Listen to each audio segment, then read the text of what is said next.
Hey guys, thanks for joining me. And if you like what you see, please subscribe.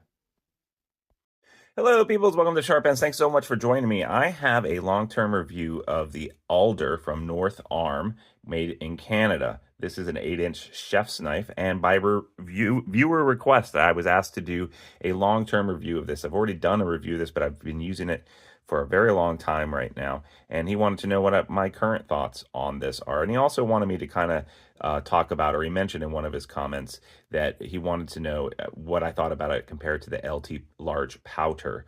So, a couple of things here. First off, his name is S2K Metal. So, thanks for the idea. And if you want my opinion on something, ask in the comments, bug me enough, and I will follow suit. I often do that, and I absolutely love it when people give me requests. So, do that.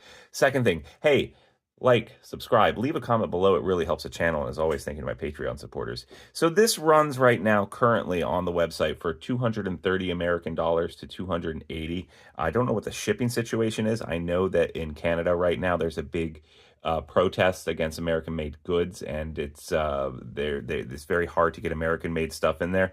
So like LT Wright, there's no suppliers of LT Wright in Canada right now, and it's just very hard to get knives across the border. Coming back into America, though, isn't a problem as far as I know. So I'm just throwing those things out as caveats. Now, my North Arm Alder is older. They currently make them at Magna Cut. This is S35VN. I guess I got this right before he switched over, which is a shame because I think Magna Cut is a substantially better blade steel than S35VN. The reason why I got this was because I wanted a high-end knife steel in a chef's knife. I cook every single meal. I often cook more than one meal a day for my entire family, and I'm always in the kitchen. So a lot of my knives happen to be kind of kitchen knives, which I sometimes touch on, or meat processing knives, or etc. But let's go through this methodically. So first off, the handle on this is absolutely great for a chef's knife. It almost got that octagonal feel to it, or hexagonal feel to it, which makes it very secure in the hand. I use this all the time for processing a large amount of food that is going to be chopped up. Now, some knives, like a sous chef's knife, is going to be better than this knife for smaller things like cutting up potatoes. I might reach actually for the large powder instead. Now this has a full flat grind. They're both full flat grinds, micro bevels at the edge. This is AEBL. This is something that I'm going to be processing smaller fruit with, or things that I don't necessarily, that need to be cut, that might be harder, that aren't going to be chopped, but like big bunches of lettuce or an onion, or things like that. I'm going to reach for this. Now, I don't usually use this for meat at all, whereas I might actually use the powder for meat occasionally. Everything that you want on a cutting board knife is this knife.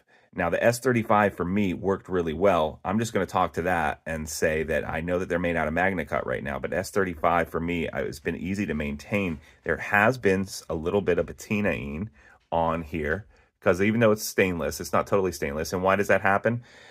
Because I am an idiot and I leave like pizzas. Like I might cut up a pizza with this because it's nice and big and I can get nice slices, and then I forget to wash off the pizza sauce. And tomato juice is acidic and it could leave some patinaing on your blade. Magna Cut has less of a problem with that, but it's not zero. There's not 0% chance that Magna Cut will patina, but it's a lot higher than S35VN. The geometry on this is such that it's very thin behind the edge, as a chef knife should be, and it's easy to maintain that edge with stropping and with, I usually use a sharp. If I'm going to touch this up or sharpen it, I don't use my KME system or something like that. I use a work sharp bench stone. That's what I'm using 99% of the time on this. I also have a very fine diamond steel that sometimes I will use on this very carefully, and then I will strop it after I do that to get it up. But overall, the sharpening on this really doesn't have to happen but like once a month. It just, because the blade geometry, it keeps sharp. And 99% of how well a knife cuts is the blade geometry. It's not the steel. And the blade geometry on this is great. So even when it does get dull, it's still going to cut up things fairly well. Now you get it sharp, and obviously it's going to cut it up better. But because of the blade geometry, this thing is going to rock all day long. So which one do I prefer? out of these two. They're two different knives for two different uses. I can't really compare them. I can with this powder, I can sit there and shave the skin off a cucumber like no one's business, or I can take the finest slice of a tomato off. This knife I find easier to keep sharp longer, and that's because it's AEBL, and I love the kind of uh, edge you can get with AEBL. Um, and this is American made. This Canadian made knife, who I fully support my brothers to the north, and I love Canadian made goods when I can get them, is absolutely stunning, and I think well worth looking at. And North Arms, maybe more famously than this knife, also makes the Skaha 2. And this knife, did you hear that action and that click?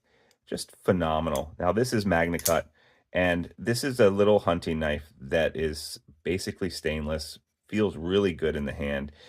It's just got that old classic style hunting pocket knife type feel to it, and it's a nice flipper, which I know a lot of people really enjoy. And so, North Arms does a couple of really good things, and check them out. Go to their website, look at their knives. They're well worth looking at. I do enjoy their products. Look at that nested liner in there. Oh, nice little nested liner lock with a flipper. Really can't go wrong with this kind of knife. This is also a very good knife if you're out in the field and you want to use a knife to clean some fish and make a little campfire. You can do it with this knife. So, highly recommendable. I still like it. I'm jealous of all you people who get a chance to buy the MagnaCut version. I'm not going to buy the MagnaCut version because that's a lot of money to upgrade, and the S35 has worked fine for me.